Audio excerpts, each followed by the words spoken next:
11 जनवरी 2013 उत्तर प्रदेश के मेरठ जिले के नौचंदी थाने में रोज की तरह कामधाम चल रहा था।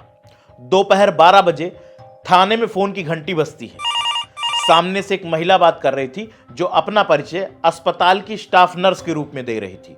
उसका कहना था कि हमारे यहाँ एक लड़की की लाश लाई गई है जो कि संदिग्ध हालत में है। डॉक्टरों को शक है कि हत्या का मामला है, तो आप छानबीन करने के लिए फौरन अस्पताल पहुंचिए। 15 से 20 मिनट की देरी के बाद पुलिस फौरन अस्पताल पहुंचती है और वहां के इमरजेंसी वार्ड में दाखिल होती है जहां से उसको कॉल की गई थी। उसके बाद वहां से पुलिस मोर्चरी की तरफ बढ़ती है जहां पुलिस के सामने पड़ी थी एक लड़की की लाश। उसकी उम्र लगभग 23 से 24 साल के बीच में रही होगी और वो मेरठ के शास्त्री नगर से बिलोंग करती थी। नमस्कार, मेरा नाम है कौशल अमन और आप देख रहे हैं कौशल अमन स्टोरीज। पुलिस अपनी छानबीन तेज करती है, डॉक्टरों की सलाह लेती है। डॉक्टरों का कहना था कि लड़की की मृत्यु मुंह के दबाने और सांस के रुक जाने की वजह से हुई है। इसके आगे की जानकारी हम आपको पोस्टमार्टम रिपोर्ट के बाद ही दे सकते हैं। पुलिस लपक कर प्रीति के घर की तरफ बढ़ती है और प्रीति के घर को अच्छी तरीके से निरीक्षित करती है। वहां उसको मिलता है एक पानी से भरा हुआ टब जिसमें डुबो के लड़की को मौत के घाट उतारा गया था। उसके पिता का एकदम अलग कहना था। उसके पिता का कहना था कि ये सिर्फ और सिर्फ एक हादसा है, गलती से मेरी लड़की उस पानी के टब में गिर गई होगी। लेकिन पुलिस को अभी भी शक था। आस पड़ोस वालों से जानकारी इकट्ठा करने के बाद ये पता चला कि प्रीति एमकॉम की छात्रा है और साथ में यूपीएससी की तैयारी भी करती है। अब सवाल यहाँ पे ये उठता है कि लाश को सबसे पहले किसने देखा।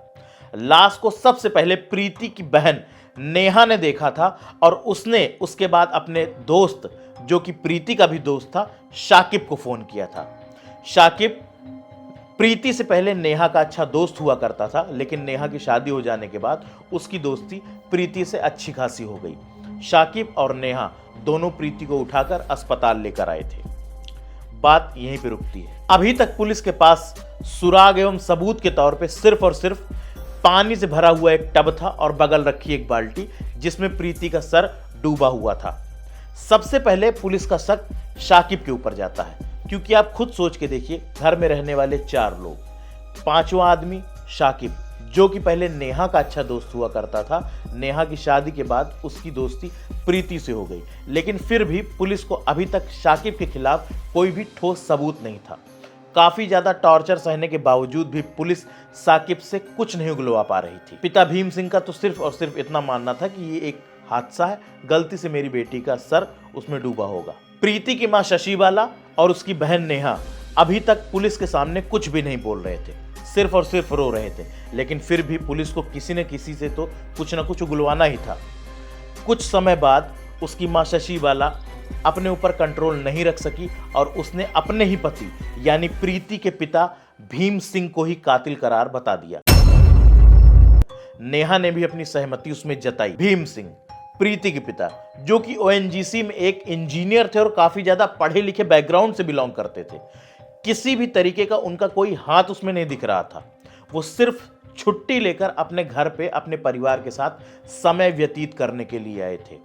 लेकिन पुलिस ने जब भीम सिंह को उठाया और उनसे पूछताछ शुरू करी तो पहले तो भीम सिंह ने नकारा, उसके बाद हंसते हंसते कबूल किया कि वही अपनी बेटी प्रीति का कातिल है, जिसका उसको एक पैसे का भी अफसोस नहीं है। तभी डॉक्टर्स की पोस्टमार्टम रिपोर्ट आती है और पोस्टमार्टम रिपोर्ट में यह पता चलता है कि प्रीति का सर सबसे पहले किसी चीज से तोड़ा गया, उसके बाद पानी में डुबो करके उसको मारा गया।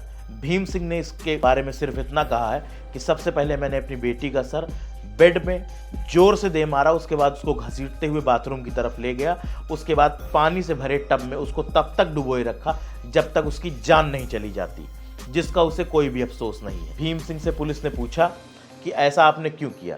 भीम सिंह का साफ कहना था कि मुझे कभी भी बेटियां नहीं चाहिए थी, ना ही मुझे बेटियां पसंद हैं। दूसरी बात, मैंने किसी लड़के से दोस्ती करने के लिए अपनी दोनों बेटियों को साफ मना किया था, लेकिन पहले नेहा और बाद में प्रीति ने एक ही आदमी से दोस्ती करी, शाकिब, जिसका आना जाना मुझे बिल्कुल भी पसंद नहीं था। ये एक ऐसा केस है जिसको पुलिस ने अपने दिमाग, बुद्धि, बल की सहायता से 72 घंटे के अंदर ही सॉल्व करके रख दिया। मिलते हैं अगले केस में, तब तक के लिए नमस्कार।